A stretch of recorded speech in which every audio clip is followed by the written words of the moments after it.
We should be live to both locations. Sweet.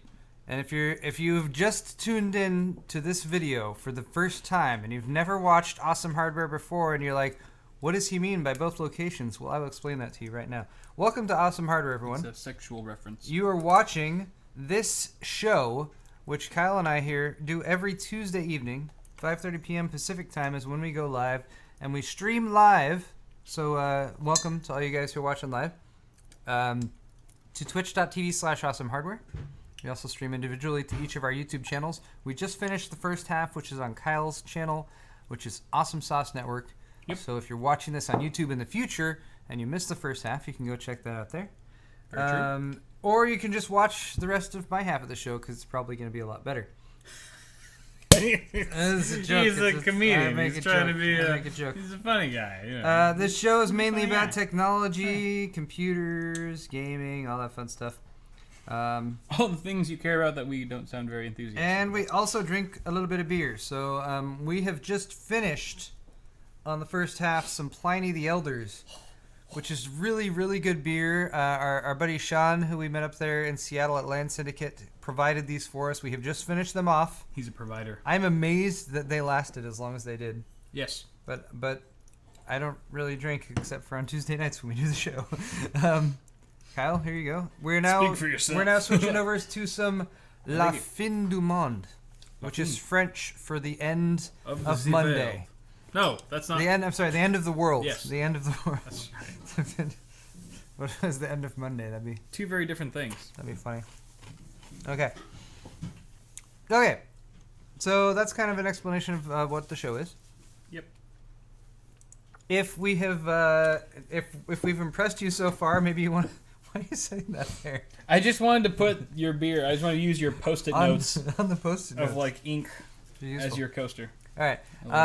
If we've already impressed you and you want to help support us, you can check out our stores. AwesomeSauceNetwork.com/store is Kyle's store, and he has these CPU cooler shirts as well as these BIOS flasher shirts as well as the Stay Positive shirt. Yep. They're all very nice shirts. All of our shirts come from the same location. In fact, if you order from both, why is that not updated? In fact, if you order from both of our stores, this isn't the page you were looking for. If you order from both of our stores, and my store is paulshardware.net, at the same time, you will be charged separately, but they'll be shipped together, and then you'll get a little bit of a shipping discount, depending where you live, of course. My store is right here, paulshardware.net, or store.paulshardware.net, and I have some shirts, and some hoodies, and some polos, and some mugs, and some pint glasses. All very good stuff. They're all functional. So. And speaking of which, we do have a couple Johnson shoutouts that we forgot to mention in the last half of the show. So first off, thank you to Steven Johnson, my brother, for picking up a CPU cooler shirt in navy blue. Very much appreciated, sir. Also, we've got a shout out, Johnson, to Christian, not Bale, less violent. Stay positive. Thank you for picking up a Stay Positive shirt. I'm sorry, you said Steven, right? Steven gets a double Johnson. Yeah, Steven was the first one. Steven, yes. He also picked up a Zero Insertion Force shirt from my store. There you go, double Johnson. So double Johnson for you, Steven, sir. And then again, Christian, and then finally for me, Mohammed Johnson here. Mohammed? Picking up a, what do you get? Would you buy a shirt? CPU cooler shirt. CPU cooler shirt. Well done. Good choice. And one last Johnson to dispense for Edward from Texas, who picked up a standard white logo t-shirt. So thank you very much, Edward. Much obliged. Thanks to you guys for picking those up. And we hope you enjoy the merchandise. Yeah. And because you know, it's all high quality stuff. It is. It's not like cheap, like we just want to make a buck by slapping a logo on something. Quality is higher than Cheech and Chong. Yes, indeed. Someone said, "Hey, Glenn, thanks." They said more than that. Thanks for the $1 donation. Yeah, thank you, Glenn. I'm in the wrong. Someone asked if we were gonna move into a studio one day. It'd be kind of cool if we like rented out a studio. Hey. That we just split the rent and we could just both shoot there. That'd be cool. Kind of like how like Austin and John do it from TLD. They do that. And they share a studio. We should do that. We should have a big studio where we just circle jerk our way to success. Why don't we do that right now? We could be circle jerk buddies. I'm gonna put a down payment on this one place I found on Craigslist right now. I wouldn't be opposed to that. I mean, honestly, that'd be super cool though. Yeah, I mean, cause like you've been working from home for a while now, right? Yeah. And you know, it's got its its good sides and its bad sides. Yeah. And I will be honest, there's a certain part of me that at times thinks like, you know what, the regularity of going somewhere to like, I'm going to go here to work and I'm going to do that on a regular basis kind of every day. Granted, have that separation, yeah. When it's a 9 to 5, you know, you're a little bit more forced to do it, which Right. kind of sucks at times. But yeah, having something like that, I wouldn't be opposed to. So you never know. Our lives are greatly impacted by you guys watching our stuff and interacting with it and everything. And thankfully, everyone seems to enjoy the content that we make. So we're happy about that. Yep. And if we continue to have success in that way, then, you know, that type of thing could very much be a possibility. Yeah. Yeah. We'll talk. We'll talk after the stream. All right, well, all my people will Contact my touch. My- They'll touch your people. wiener. They'll touch your people's wieners. That's how deals are made. That's how things work in Hollywood. That's why they call it business. All right. All right. Let's continue our tech news segment. On that note. Talking about Oculus. Hey, look, chat's there. Hey! What's up, Twitch chat? Thanks for being there. Thanks, Pup, for the donation. Thanks, Pup, for the donation. Yes, we will move in together, most definitely. Moving, Diversity, the more you know. All right, so Oculus, right? Oculus has some Things anti-piracy stuff that they did recently. heard about this And it thought was about it. people were kind of like lame. Laughed. People were kind of upset about it because basically, like, right, you could use an Oculus for only the Oculus stuff, or you could do something, getting a patch called Revive that would allow you to play Oculus-only titles on other devices. And by other devices, we mean the Vive. HTC Vive, because that is the other device that's out right now. I mean, granted, others, and the one we have. other devices potentially as well, like, you know, OS VR and whatever all the other VR, VR stuff yeah. that's supposedly coming out in the future. But hey, Vive is what's out right now. Yep. So they patched the Oculus recently, and they blocked this. They basically actively went out and turned it off. So if you guys aren't familiar with Revive, the update lets games verify that they were legit. I'm sorry. The update that Oculus released lets games verify that they were legitimately purchased and are running on an approved Oculus device. So it's basically a form of digital rights management Right. that's been enabled here. What has been updated by some of the people in the Revive community, in particular the creator of Revive, is that, first, the Oculus patch broke Revive, caused it to not work anymore. But second, Revive's creator found that he could disable the digital rights management in Oculus titles completely, and then the patch would still work. So, fundamentally what happened here was Oculus was like, tried to put a block in place, was like, haha, you can't do this anymore. They were like, all right, well, we were doing this before via this pathway, which was fairly easy to use. Now we got to do the circuitous route, and we got to basically go around the DRM. We need to create an exploit for this software to allow us to use it, Yeah. circumventing the DRM. And now, basically, it's open to pirates. Like, people who want to pirate the software could use this patch to do it. And the Revive's creator was like, we didn't want to do it this way. We don't want to, you know, that wasn't our intent. Pirate friendly. And in the blog post where he made this patch available to people, he's like, I don't want people to use this for piracy. Yeah. But people are gonna, because that's really what he was forced to do in order to make this function at all. Right. So Kind of backfired. yeah, so this update, or the crack that was created, also stops the software from verifying that it has been legally purchased, so that does pave the way for pirates. But in their defense, back in December 2015, Palmer Luckey, the founder of Oculus Rift, said very directly, if customers buy a game from us, I don't care if they mod it or run whatever they want. Like, he has put himself out there as being like, I want to be open about this kind of thing. It's very much the mentality that a lot of people in our, you know, hopefully a lot of you guys would respect. You know, just being open and being like, look, buy our stuff, use it however you want to use it. That kind of mentality. But obviously their actions recently have not Lined up with that. Yeah, they mentality. haven't lined up with that. And definitely, it was something that struck me as a negative thing, because I definitely have heard of people using Revive to play Oculus titles on the Vive, especially people who maybe ordered an Oculus Rift and don't have it yet, but have a Vive. Because they usually ship sooner. Yes. Shipped quicker. Yeah. My Oculus Rift Definitely. literally arrived yesterday, a good 3 weeks after my Vive. When I pre-ordered both, I was expecting my Rift to arrive here 3 months before my Vive. Yeah. And I was like, okay, well, Vive's like way out there. And then due to the component shortages, it was the opposite way. Yeah. It was just like total vice versa. So yeah, it's been disappointing, and negative PR in this form can't be what Oculus wants. So who knows? I don't know if they're going to follow up with this or anything. It seems like the company's mentality. I mean, they're owned by Facebook now and stuff as well, which means is they can't be quite as much of a rogue, like we're going to do things however we want kind of thing. But yeah, I'm going to be interested to see how they respond. Yeah. But it is, and you know, you guys are probably familiar with this. It's a constant thing for anyone who tries to create DRM to prevent people from doing what they want with the things that they purchased. People find ways around it. Always. It's what's going to happen. So don't fight it.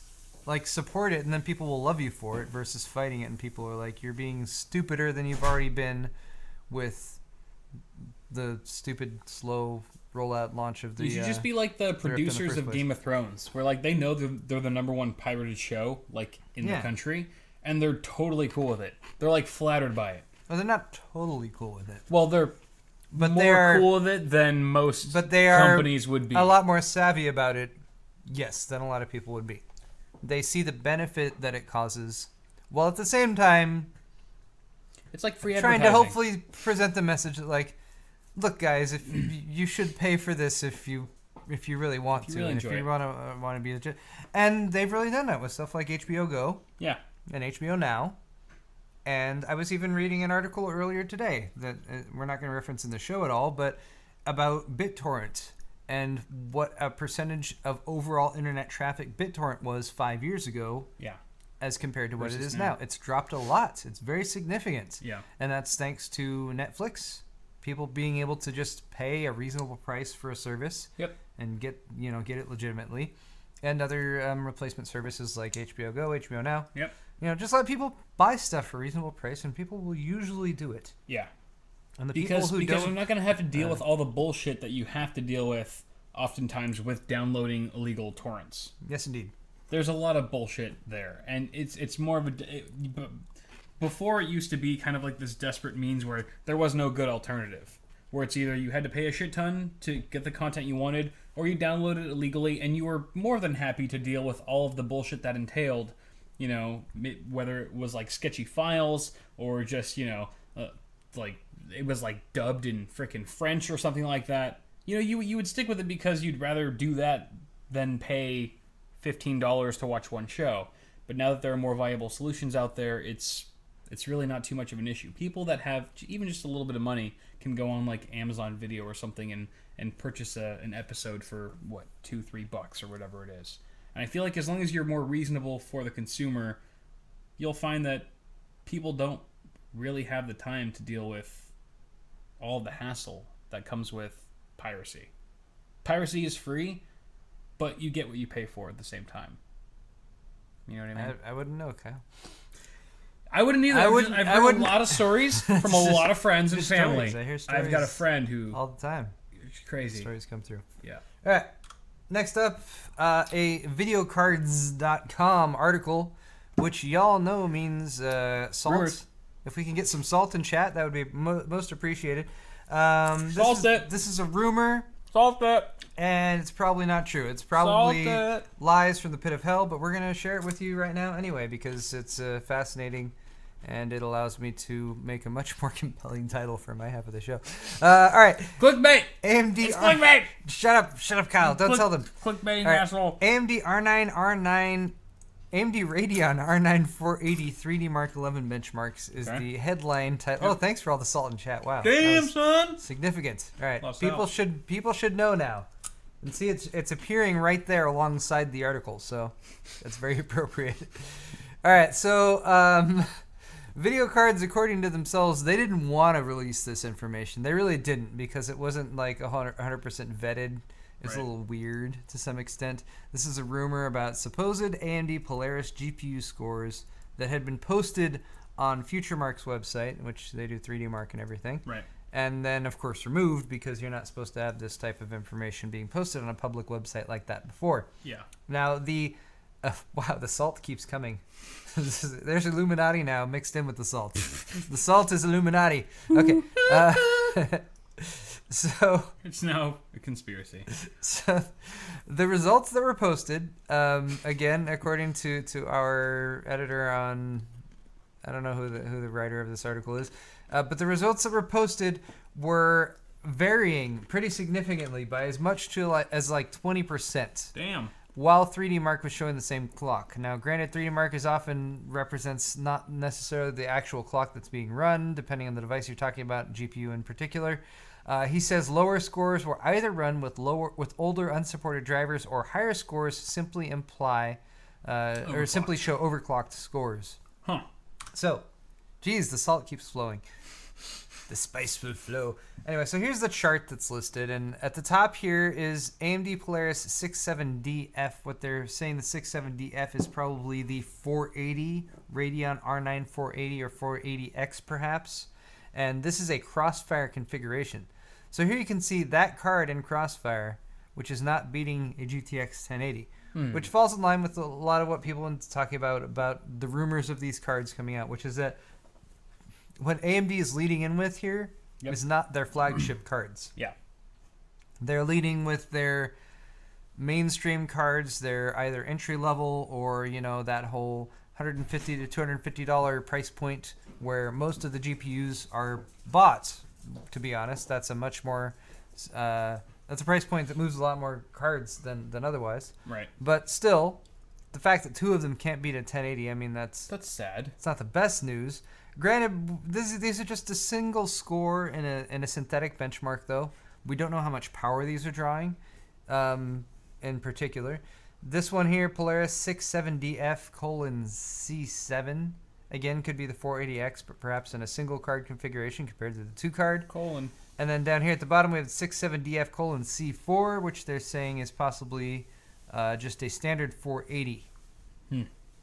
Not the 480X. Performing less than 390X. Again, performing less than the 390X, but these numbers are taken in, they're out of context. Yeah. Again, we don't know if they're overclocked or not overclocked and that kind of thing. These are rumors. We're not really sure about them. And if we wanted to say anything about them, I would say that, well, hopefully these numbers, if they are accurate, would indicate GPUs running at very low wattages. Because those numbers on really low power parts would be really impressive. Sure. And they would be compelling parts, both if they were priced right, as well as if they were potentially used in a mobile situation. The pricing and the mobile market is huge for gaming graphics cards. So, anyone who's looking at this and saying like, oh, NVIDIA's crushed AMD or whatever, I really think they're coming out at two different ends of the market. I think NVIDIA recently showed us some pretty high-end cards and some high to mid-range cards. I think AMD is coming out at the low ends. So it'll be interesting to see when they converge and when we'll see new cards from both sides of the fence that actually compete with each other. Yeah. Yeah. They're on opposite ends of the spectrum at the moment. So that's what I would derive from that. But again, rumor and all that good stuff. All right. Speaking of rumors, shout out to Joker. Joker in chat. Oh, Joker's in chat. What's up, man? What's up, bruh? Joker helped me out big time. Hey. Joker helped me out big time the other day. Oh yeah? He's a stand-up guy. What did he do? I heard you killed him. I heard you killed him. I'm not going to delve into the details. I heard you killed him. Let's just say he was there. He was there for me when I needed him most. Joker killer. Wasn't with like a wasn't with like a reach around or anything, was it? No. Oh, okay. There was nothing sexual. All right. About it. All right. Just saying. I'd be a little jealous that you can hit me up first because we're so close. WCCF Tech article with whatever, man. With a massively hyperbolic title. Timetable. AMD Zen delivers double the performance of the FX 8350. Double. All right. So this is a very exaggerated article headline. But also, I mean, in a bit more serious sense, we do have a Zen 8-core CPU die shot. Okay. Right? Yep. That right. Look at the CPU flying through a sea of... That's not 3D rendered at all. No, that's not it. Oh. The die shot is right here. This is the die shot. Oh, okay. I love how colorful That's the they die are. shot. I love how colorful dies are. I like how they took it and drew over what they think is here. That's where the DDR4 controller is. There's the cores. There's the L3 cache. But that Looks is, like I mean, the this Death is a die Star. shot. This is what the CPUs are made out of. I know. Anyway, It's the okay, so blood. most of this article is centered around this. Wow, that's. Hold on. What? Why is it so large? What are you doing? Make small. There. All right. Most of this article is centered around this particular image right here, which is showing on the right side. Bear in mind the left side here is not even talking about Zen at all. This is talking about Kaveri to Carrizo to Bristol Ridge, which is not Zen. Not Zen on the left. Understood. On the right side is Zen. Zen. First and high-end desktops. Talking about Orichi Orochi. versus Summit. Orochi versus Summit. Summit is a new one. Summit is the. Summit. Let's see how focused you can be hosting your half of the show with me doing like stereotypical Japanese sounds. Summit Ridge. Oh. Summit Ridge is the Zen 8-core enthusiast-classed CPUs that are reportedly rumored for an October launch later this year, and will slot into new AM4 socket motherboards that we will also hopefully see later this year. I'm really like I'd love to see an AM4 motherboard at Computex. That'd be fun. I was expecting to see a bunch of AM4 motherboards at earlier this year. Computex. Now I'm feeling like maybe we won't see any even, right? They're holding their cards pretty There were close. there were rumors we were going to see AM4 boards in the Q1. Yeah. And nothing came of it. So Right. Who knows? But it's been so long since I saw like a new AMD motherboard to be like, wow, look at all those M.2 slots and whatever.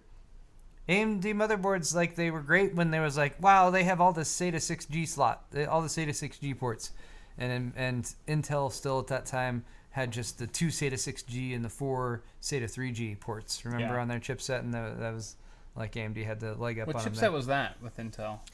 P67 and Z68. Okay, Z68. Yeah, Sandy Bridge. Anyway, so yeah, again, guys, if you look at this actual image. There's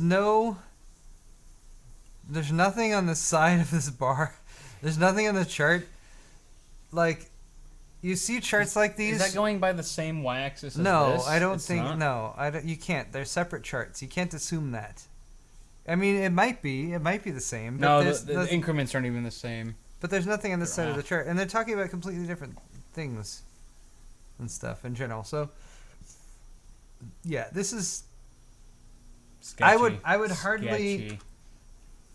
hardly look at this and say Zen delivers double the performance of an FX 8350. But I mean, clearly that's what the slide is trying to imply. But generally, slides that try to imply things are trying to make people think something that's either just not exactly true or sensationalism, basically. that kind of thing. Yeah. I mean, we saw a bit of that at the NVIDIA event a couple weeks ago. Yeah, in Austin. The GTX 1080 outperforms two 980s in SLI. Yeah, which was like plastered and everyone's everywhere. like, "Oh my god!" But it's not really the actually case. the fine print there in VR with the new VR improvements they made. So they even had a slide that didn't have that just straight up said faster than two 980s in SLI, and there was no VR. There was no chart in general. There wasn't. Yeah, no, there wasn't. They lied no, to us. I remember. I know the chart, the exact chart you're talking about, but there was also a separate slide that just had a picture of two 980s on a freaking motherboard, and it just said faster than two 980s, and it didn't say anything about VR. It was very misleading. That's deceptive. It was. It's a little deceptive. Anyway, though, because marketing. If AMD actually is on the up and up about this, and if they are actually able to double the performance of an 8350, it would put Zen in direct competition with the 5960X, which is a CPU that launched a year and a half ago. But it's still a huge step forward. But if it's for AMD. like, but if it's like 20% cheaper than that chip or something. You know what I mean? Yeah, I mean, they can sell it for a shit ton if less, it's priced right, then you know, everyone's if gonna the jump on power is it. down and everything, yes, it could be a very compelling chip. So yeah, I mean, and that could, hope again, as Kyle has said, as I've said, I really hope that's the case. Yeah. I really hope when Zen chips come out that they impress people. We're pulling for you, AMD. We're pulling for you. And all that good stuff. All right, Yeah. so let's move on. Let's move on to what's next. Oh, this one's fun. This is fun. What is that? Another rumor. What is that? This one's even on Tech Report. They're a legitimate website. We believe the things that they say. Article posted by Jeff Kempman. And GP102, we have not heard this code name before now, except in some perhaps speculation. But according to Chip Hell, which you know they dabble in rumors and all that kind of stuff. NVIDIA is working on some GP102 based GPUs. That includes a Pascal Titan class card, as well as a Pascal GTX 1080 Ti class card, both of which would theoretically use this larger GP102 GPU, which would be like the big Pascal. The 1080, the 1070, those are based on the normal size Pascal, or small Pascal, I guess, however you want to say it. Yep. They're talking about a much larger die size than the GP104, which is 314 square millimeters. GP102 would be 478 square millimeters. Again, if this chart here is to be believed, I'll make it bigger for you guys so you can actually read the numbers on it. GTX Titan would receive a fully enabled version of this GP102 GPU, could have 3,840 stream processors, aka CUDA cores, in this particular case. Where was that? It's listed. It's shown. That was shown on this chart somewhere. Oh, right here, CUDA, through 3840. Yep. It's pretty groovy. That would give it more stream processors than a Pascal GP100 GPU, which is, again, pretty impressive. Part of the speculation in the article here is that whereas a Pascal-based GPU is much more focused on double precision floating point performance, they may be able to remove some of those modules from a GP102 GPU that's less concerned about precision, and more concerned about just pure raw throughput. Yeah.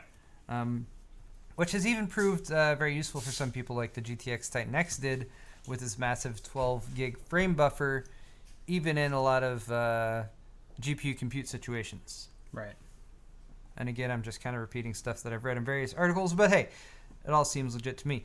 The GTX 1080 Ti next, which is in this second column right here, would again probably be the cut down version of whatever the Titan class card happens to be. It would only have 3,456 stream processors.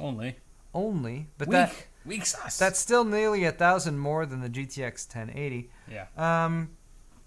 And according to this chart, again, would have a base clock of 1507 megahertz and a boost clock of 1621. Right. And then there's one other bit of information on this chart here. The GTX 1060 here, slotting in just below the 1070. Still using the GP104 GPU, which is good. Yep. I mean, for a lower cost chip. Still has about the same speeds as a GTX 1070, 1545 megahertz base, 1658 megahertz boost. And the theory is, since it would have 6 gigs of GDDR5 memory versus 8 gigs, that it would probably be on 192-bit memory bus versus the 256 that you get with the 1070 and 1080. Right. All of those numbers seem to line up to me. Yeah. So, you know, again, this is all rumor. This is, you know, one of those early articles posted by websites that dabble in that kind of thing. But it all, I mean, based on if you put this in front of me with blank spots and had me try to fill in, it'd probably line up. Yeah. The CUDA core count's pretty high. I mean, that's a very nice CUDA core count. Yeah. Seeing a GP, isn't that close to what we had with the Titan X? Well, it's more, but I mean, you cannot compare CUDA core count from generation to generation. It's not exactly the same. They've changed the streaming multiprocessors. They went from SM units to SMX units. They made them smaller. So like when they went from 700 series to 900 series, the 900 series had more, but they were like smaller. Mm-hmm. So in some GPU compute applications like a 780 Ti was actually better than like a 980 in certain situations. Have they shrunk as well, going from 900 to the 10? Yeah, well, the lithography has shrunk. So a lot of people have said with Pascal that the actual design of the chip is very similar. It's just shrunk down. It's almost like an Intel tick-tock kind of scheme. Oh yeah, right.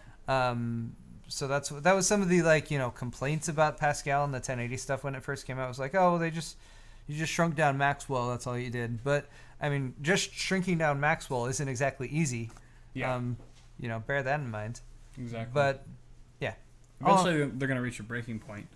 But some people in chat were also kind of surprised that HBM2 wasn't going to be featured in Big Pascal.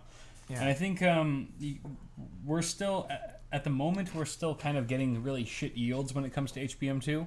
Like, we haven't really fully broken through that next threshold of memory as far as video memory is concerned.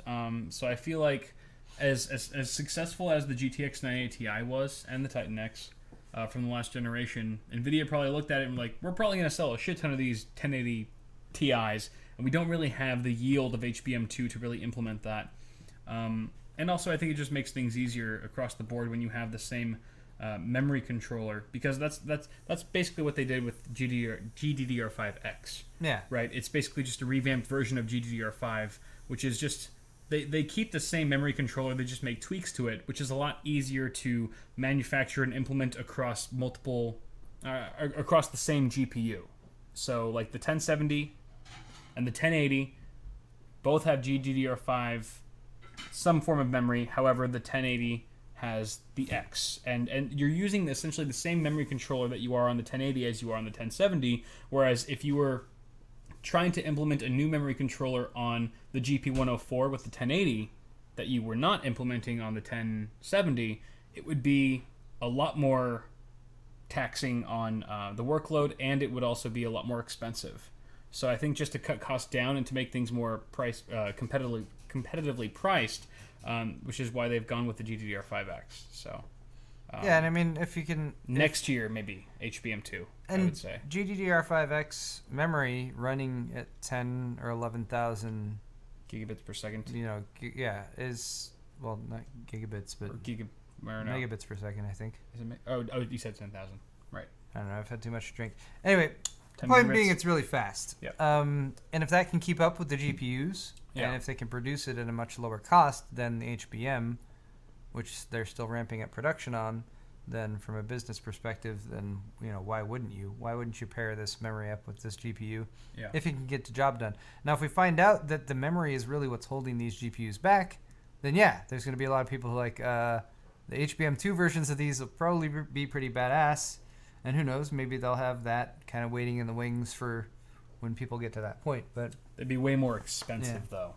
No one would want to pay definitely the be very price expensive for them if they were. That, or if they just wait, until the manufacturing processes are refined to where they can have better yields, that brings costs down, and then it becomes more affordable. It'll take time. Yeah. Anyway, all right. One last. This was kind of a late addition to the news segment here, but I know there's got to be at least a few people out there who are fans of World of Warcraft and watch our show. And there's a World of Warcraft movie. Oh, snap. It has now been reviewed. I've watched some previews of it. It's already out? Been reviewed. I don't think it's out yet. I don't know when it actually I haven't releases. seen any trailers for it. It must be a B movie. No, there's been trailers. What are you talking? Really? I have a trailer. I mean, No, I don't have system. TV, and I don't really... You don't ever talk to people, so... Nope. Anyway. According to the Wrap Warcraft review, sword, sorcery, and stupidity abound in game adaptation.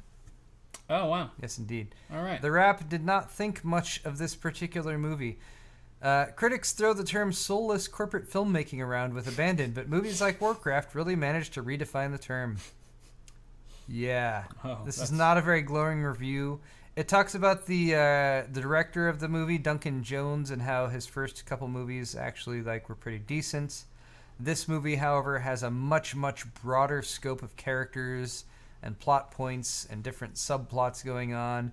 and he just said it was too much. He was trying to wrestle with too many characters, locations, motivations, subplots, all that good stuff.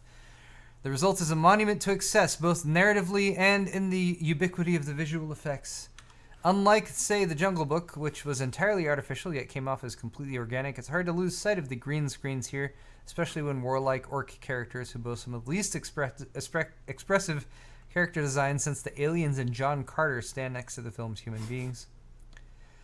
Anyway, he goes on to talk in a fair amount of detail about I don't know how you could make a movie characters. based off of Warcraft. Well, here's the weird thing, right? Here's the thing about World of Warcraft. So expansive.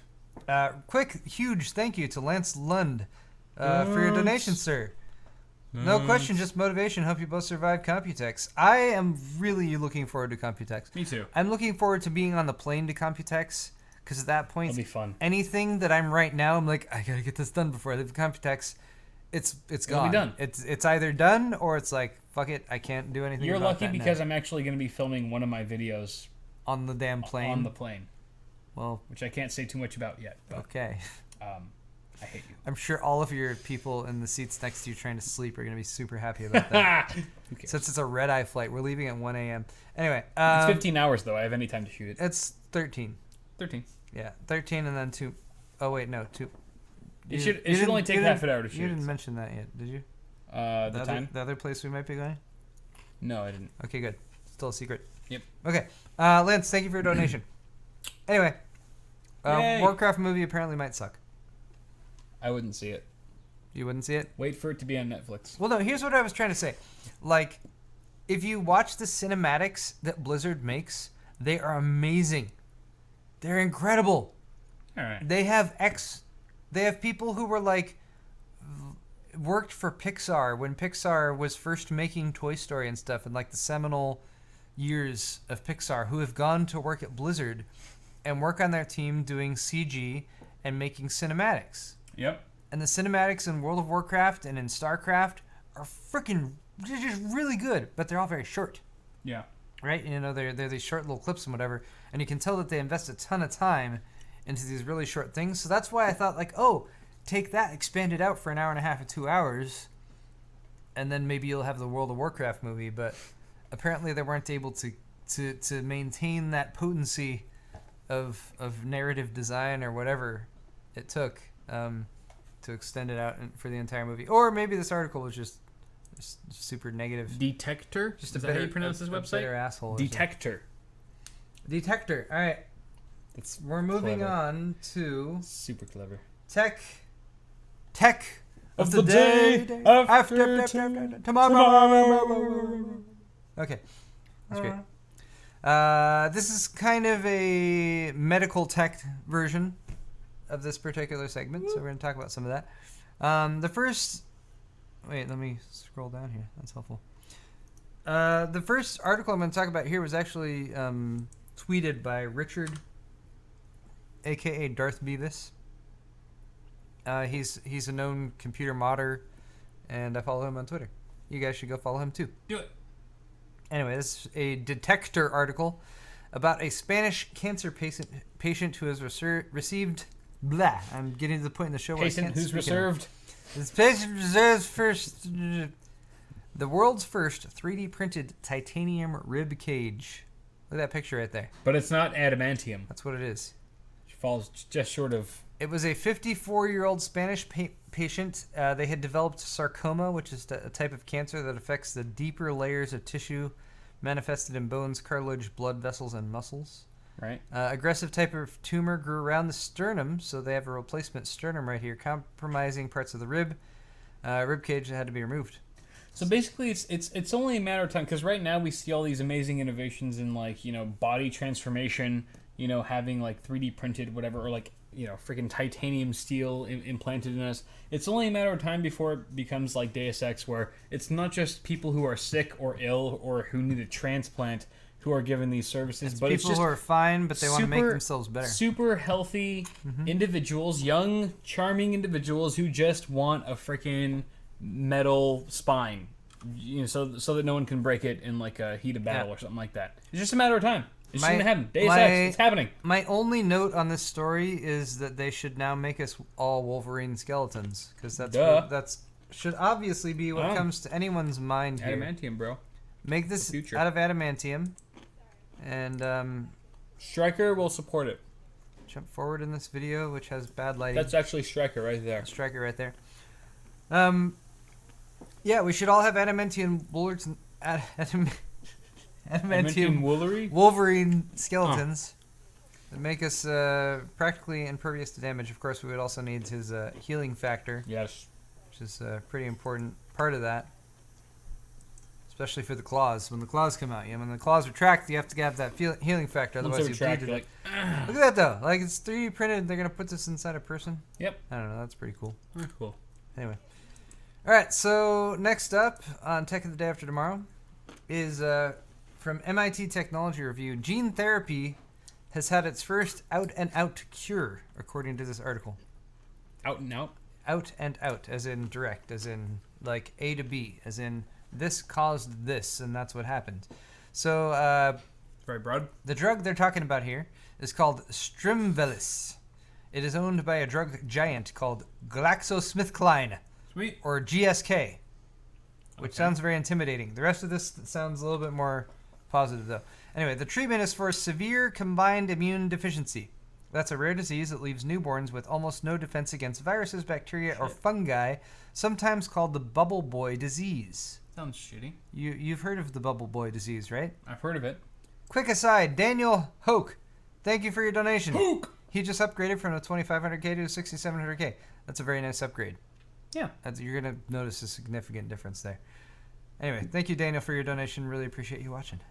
Anyway, so this is basically helps people with the bubble boy disease. It's called the bubble boy disease after an American child who's short-lived inside a protective plastic shield was described in a 1976 movie called Bubble Boy. Oh, yeah. Pretty sure it was called Bubble Boy. Anyway, this therapy in particular was tested on 18 children. The first of them was 15 years ago. They're all dead. No, they're not dead. All of them are still alive, which indicates, hopefully, that this gene therapy does not kill them, which is significant to getting it approved. GSK, that company I already mentioned, has licensed this treatment, or they licensed it in 2010 from the San Raffaele Telethon Institute for Gene Therapy in Milan, Italy, where it was developed and first tested on children. On April 1st, which was a month and a half ago, European advisors recommended that Strimvelis be allowed on the market. If, as expected, GSK wins formal authorization, it can start selling the drug in 27 European countries, and they plan to seek U.S. marketing approval next year.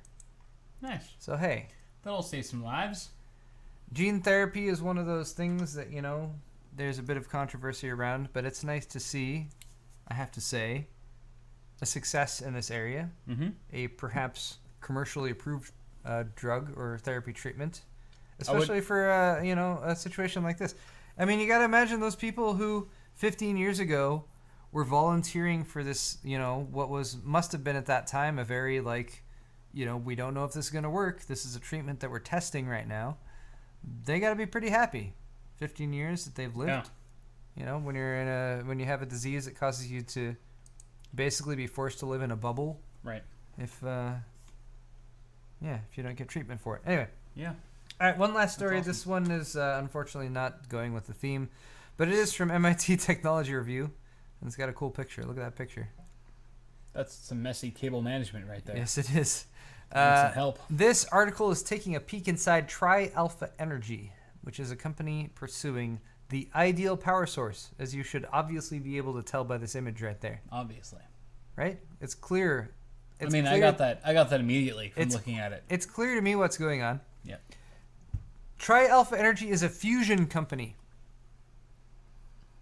Like a Japanese shabu-shabu fusion? Yeah, they take different types of food, merge it together. That's my favorite kind of fusion. With these complex machines. I love fusion. Yeah. No. Fusion as in the opposite of fission. Oh, yes, that fusion. Fusion. That is also, I like that too. Fission is taking atoms and splitting them apart. That's also good. Fusion is fusing them together. Yes. Makes sense. Fusion. It's funny how words actually make sense sometimes based on where they come from. And that kind Latin. Anyway, Tri-Alpha Energy is based in Southern California, actually in Foothill Ranch, which is not very far from here. I assume we're getting some kind of Radiation. Radiation. We're Jesus. probably going to have mutant powers from them. It's my third arm! They have raised, though, nearly $500 million from the likes of Goldman Sachs and Paul Allen. And when you're getting that kind of capital, usually it means you got something going on there. Goldman Sachs probably had like a small hole in their pocket and just dropped it. Like, Goldman here, Sachs, here, like, you can take this this is $20 billion. A few $billion. That's true. Good old They Sachs. have a lot of money. Ball sacks. But yeah, for any of you who are unclear on what this process actually is, I'm going to read you a quote directly from the article so no one can accuse me of leading anyone astray as to fission and fusion. Unlike fission, which splits atoms apart to generate heat in today's nuclear power plants, as Kyle is demonstrating with these Cheetos, fusion smashes the atomic nuclei together. I mean, that's awesome. That's me. Releasing Did I think about as camera? demonstrating.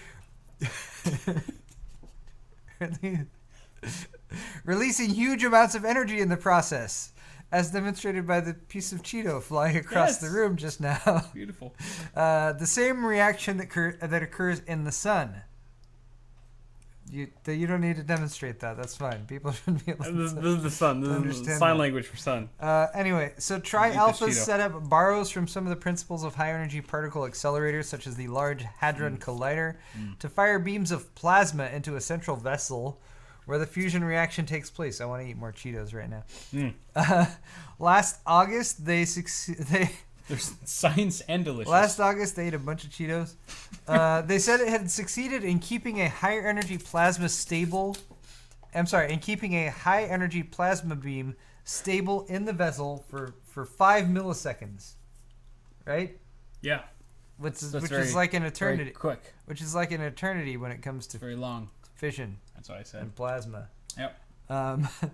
Their next challenge is to make this plasma hot enough for the fusion reaction to generate more energy than is needed to run it. Because if it takes a lot of energy to create this reaction in the first place, it kind of negates the purpose of using this to create more energy. Yeah. In order to do this, they need to heat it to 3 billion degrees Celsius. That doesn't sound like a lot. 3 billion. That's like SoCal weather. Or 200 times the temperature of the sun's core. Which seems like not much.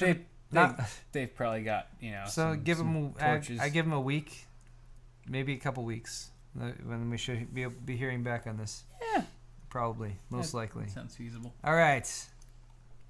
Cool. So much for Tech of the Day After Tomorrow. Let's move on to Sword Fight. Yay, Sword Fight. Sword Fight.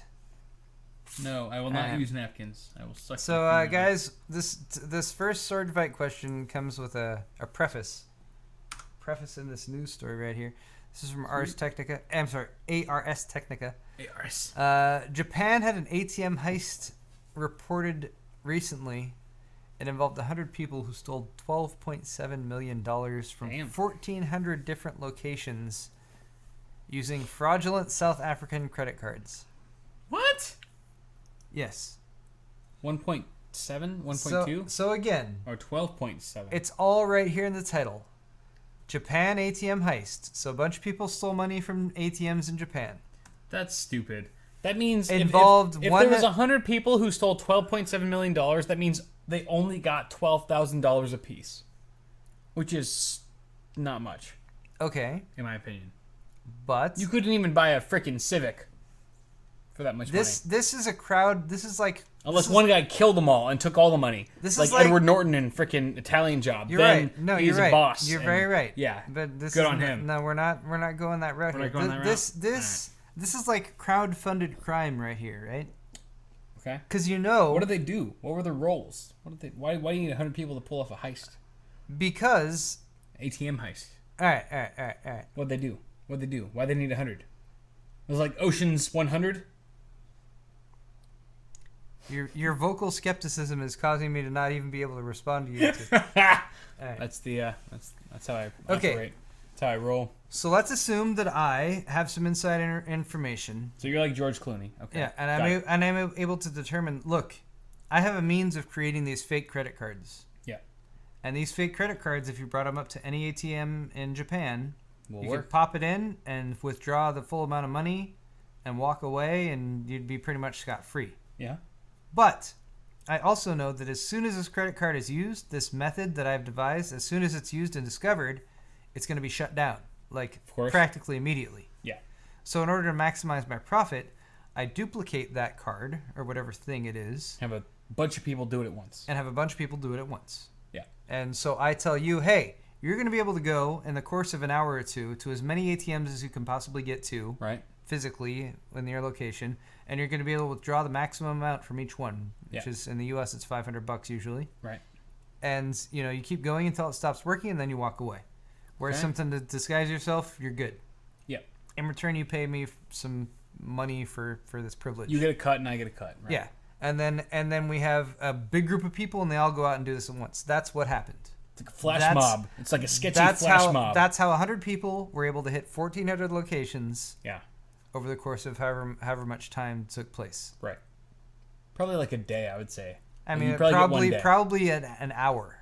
You think an hour? An hour, maybe two. Well, 100 people with 1,400 locations? That's like more than 10 ATMs when something like this in an starts hour. happening, it's flagged really quickly, and it's shut down really quickly. I guess in Japan, it's probably like Taiwan where they have 7-Elevens on literally every corner. Where they could literally just walk like your 7-Eleven, within a mile. You got your High Life. High Life. You got your Family Mart. Family Mart. What else is there? What a great place to commit this crime. Perhaps it is. Anyway, you wouldn't get very far in LA.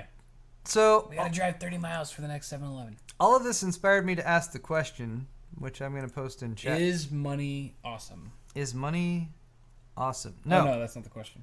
But perhaps even my explanation of this just now is going to slant the results here. But I'm going to post this in chat. Oh, I see. Right now for both of you. A life of crime. In both Twitch and YouTube chat, please answer this straw poll question. Who would be better at a life of crime? Paul, that's me, or Kyle? That's me. That's him. What do you think? Oh. We got Paul, we got Kyle. Or, of course, the third option, what if we are both already the best at crime? Both of us.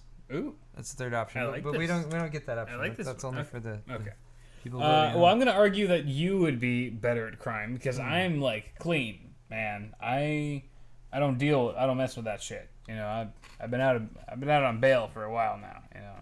It's not the road I want to go down anymore. But you are the least likely to be good at crime, which means you're the most deceptive, because you have everyone fooled that you would not be good at a life of crime, when in fact you are, because you're just that damn sneaky. And anyone who votes otherwise has just been fooled, and the blinds have been pulled over your eyes. That's the monstrosity of deception and evil that lurks before you. Paul is an evil man. He always will be. And he will... I mean, you should hide your wife, hide your kids. Close your windows. Paul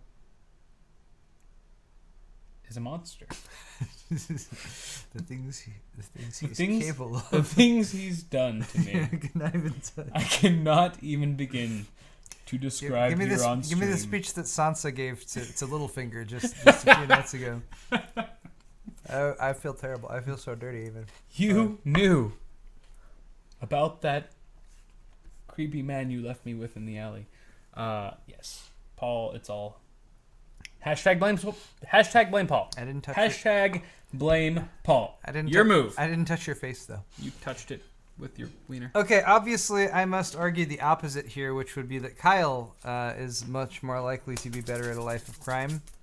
Because, of course, not only does he have a core of evil, but Kyle plays the long game. The lawn? The long. Mowing the lawn? Long, L-O-N-G. Oh, long game. The long game. All right. Even as to right now. Like, I'm eating peanuts, man. I'm eating peanuts. Let me ask you guys, do you know what a sociopath is? You see, he hesitated there. Kyle hesitated for a second. It's a guy who's really active on social media. Sociopath. He's the type of person. He can like laugh, act normal, pretend like he's just, another dude hanging out, having fun, having a good time. Really, it's all just a calculated, contrived facade designed to fool you into trusting a person so that they can take advantage of you for their own benefit. That's totally off. I will kill you. That's not true at all. But yeah, and obviously somebody in that particular state of mind would have the foresight when presented with this type of question to say, of course, Paul's the one you should really watch out for. He's the one who's got, these devious machinations going on or whatever. When in fact, we all know that when it comes to just a dark and evil soul, that's Kyle. And that's the person who I think could most benefit from a life of crime. Also, easily slips through like border crossings and that kind of thing because he can't tell what nationality he is. Everyone thinks like he's Mexican. That is true. Like that kind of thing. That is true. Life of crime. Come on, that's just a shoe. I'm a customs agent's worst nightmare. That is. I'm a customs agent's worst nightmare. I just gotta throw that in there. I'll take pride in that. As my shoe in. I'm cool with that. Yeah. Critical Hit, thank you for your donation and thanks for voting me for me for being the more evil one. Woo! But let's see what everyone thought about this particular straw poll. Results. I win. I am the master of deception. You are more evil. I did not think so. People really like deep down. People don't trust me. They don't. People think I'm just a terrible and evil person. It's because of it's from when I played Professor MX Black, isn't it? Still, it was just too. You singed an image in their minds. I was too dead on. Wow, 50% of people think that I'm evil somehow. I don't know what to think about that. All right, let's move on to something more lighthearted. What do you think? What do you say? Sure. Why not? I have nothing more of substance in this episode of Paul's Hardware. In this episode of Awesome Hardware, in case anyone was wondering, we've moved on to the fluff. So will Computex be awesome? Will Computex be awesome? How could we even possibly argue this, Paul? I don't even know, Kyle, but it's still the question that I wrote there, so we have to. We have no choice. All right. I'm gonna say dumplings. Wrong. Kyle's gonna say dumplings, because there are amazing dumplings in Taipei, and who is even going to care about Computex at the end of the day when there are these delicious dumplings just waiting for us at Din Tai Fung at the Taipei 101 building.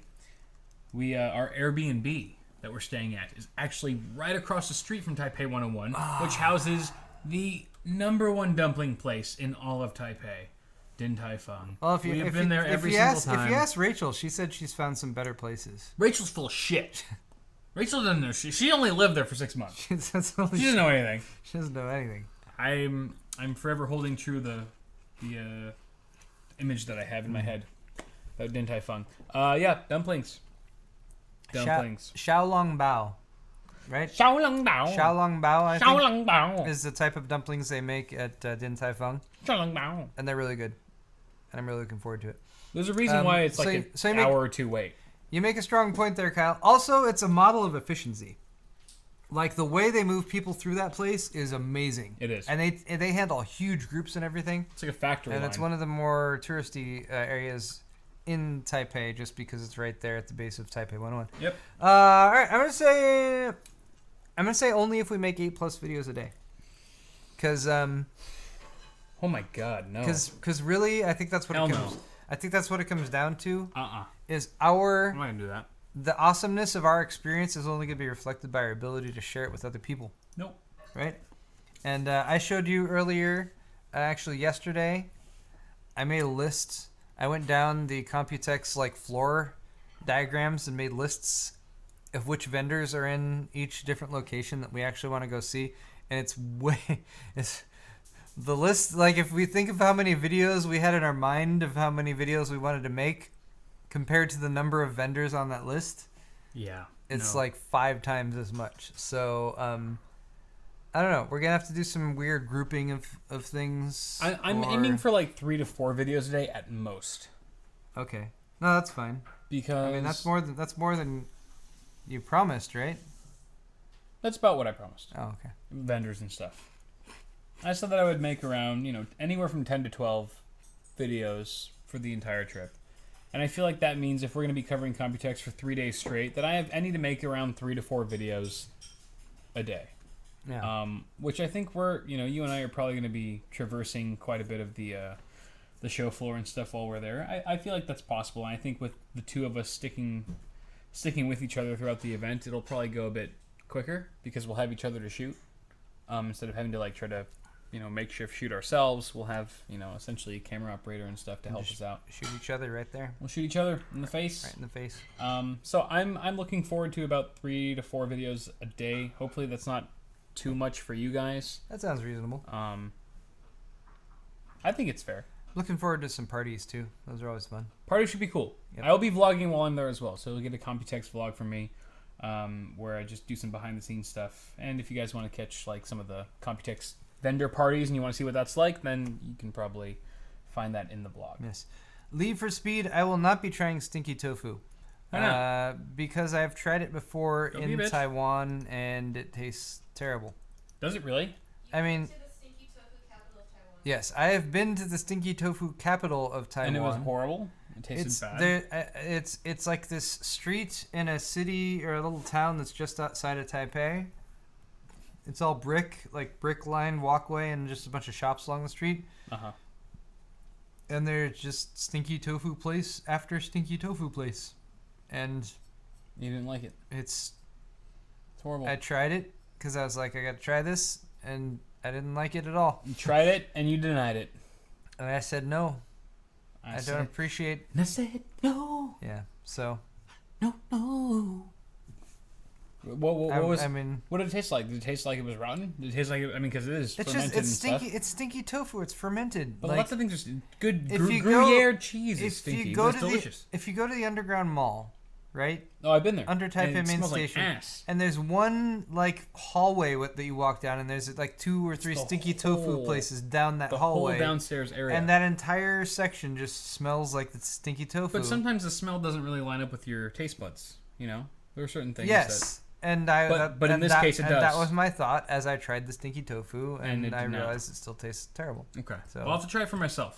Yeah, sorry, I can't do the I'll stinky vlog it. tofu. Yeah. But we will do some night markets. I love the night markets. Yeah, it'll be fun. They're great fun, and they have 'Cause- also delicious food. Except for the chicken hearts, which I'm not a huge fan of. Bring us video on the Phanteks case releasing 531 at Computex. This is from Cody Brown. Oh, yeah. Yeah, we're going to be visiting Phanteks. Yes, we are. Are they sponsoring you? Yes, they are. Phanteks is a sponsor of Kyle. They're a proud sponsor. Awesome. Fractal Design is sponsoring me. Well, They're way better than Phanteks. I've also got G-Skill sponsoring me. I have G-Skill sponsoring me too. Well, I've also got Gigabyte sponsoring me. I have MSI. Oh, you have MSI? Guess, I guess They're we'll okay. Be at odds. We'll be at odds They're on that cool. one. I guess. Whatever. All right. Guys, we've already answered a few questions, so Yeah. I'm going to skip the Q&A section because we're already going a little late. Indeed. We are not going to be having an after party today. No! Many apologies that. to you guys. Sorry. Because we have more packing. I'm going to be packing. I have so much shit to do. We have video still editing. Just trust us, guys. In the next week to 2 weeks, there's going to be tons of new videos. Yeah. Tons of content. It's going to Yep. be very exciting. Yep. And yeah, I'm looking forward to it. Should be fun. Indeed. A lot of stuff. I'm gonna do one last check for Johnson's, just to check. Don't even know if it's gonna be a thing or not. All right. I'm clicking on the wrong thing to even check. I don't know how to use the internet. Yep. Gmail. Oh, I do have Johnson's. Oh. I do have Johnson's. Johnson shout out to Antonio, Oh, yeah. or is it Ramon? It's either Ramon or Antonio, or perhaps both. Anyway, he got a thumbscrew shirt. Thank you, Ramon and or Antonio, Nice. or both of you. And then we have another Johnson for Eric. Eric, thank you much, sir. He also yeah. picked up a thumbscrew shirt. Double Johnson for Antonio. Oh, yeah. Thank you, sir. Thanks, Picking up Antonio. A cooler shirt. Appreciate Beautiful. it, brother. Cool. Gorgeous. All right, guys. Thank you for watching this episode of Awesome Hardware. If you're watching this on YouTube, hit the thumbs up button. Show us some love down there. If not, thanks for watching us live. Yeah. We- We'll be we back next week. Yes. From Taiwan. Actually- from beautiful Taipei. Let's just say we will probably stream that show. We're gonna try to be punctual. We're gonna try to stream next week for Awesome Hardware. We're gonna try to do it at about the same time that we usually do. But again, we're gonna be in Taiwan, which means Tuesday night here is Wednesday morning there. We'll see if we get up that early. So, yeah. Again, we're planning on it, but we'll let you guys know via Twitter and whatnot if we aren't able to do that. Yeah. Which there's a reasonable chance that we won't. But again, we'll let you know. We'll let you know. We'll keep you posted. I don't want to promise too much. Yeah. All right. Thanks for watching, guys. Have a good night. Have a good night.